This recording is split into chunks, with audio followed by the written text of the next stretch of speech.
আমি নবীকে মহব্বত করলাম। নবীর মহব্বত যারা তার চশমায় আল্লাহর জান্নাত নয়। কেননা আল্লাহ বলেন আমার নবী ছাড়া জান্নাতে যাওয়া হবে না।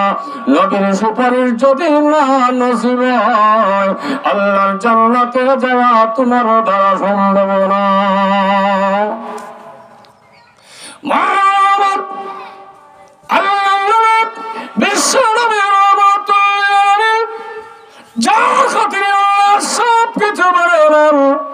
আসমান জমিন পশু পাখি হিংস্র জানোয়ার দেও দানব মানব গোষ্ঠী আল্লাহ বানাইলেন একমাত্র নবীর খাতিরে।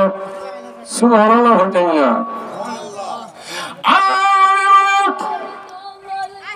আমার সুন্নতকে মহব্বত করে মান আহাব্বা সুন্নতি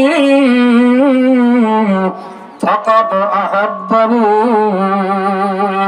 আমার সুন্নতরে যে মহব্বত করে সে আমারে মহব্বত করছে।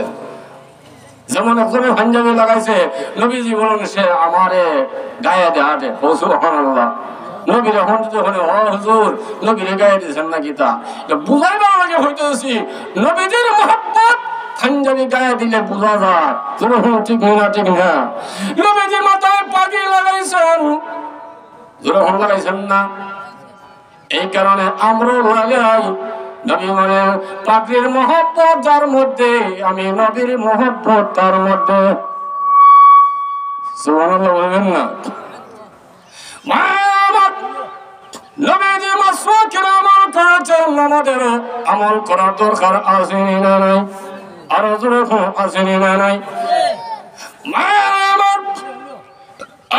নবী বলেন একটা সুন্নতকে যারা জিন্দা করতে পারে, একটা সুন্নতের উপরে যারা সর্বদা আমল করবে, একটা সুন্নতের উপরে যারা একটা সুন্নতকে জারি করতে পারবে, আল্লাহ নবী বলেন তার মধ্যে মহান আল্লাহ 100 গলা কাটা শহীদের সওয়াব দান করবে।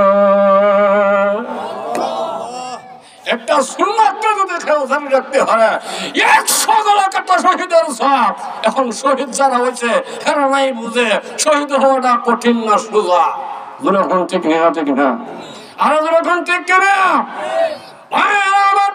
আল্লাহ নবী বলেন শহীদ হওয়া এটা এমন একটা বীরের কাম, এমন একটা মুজাহাদার কাম।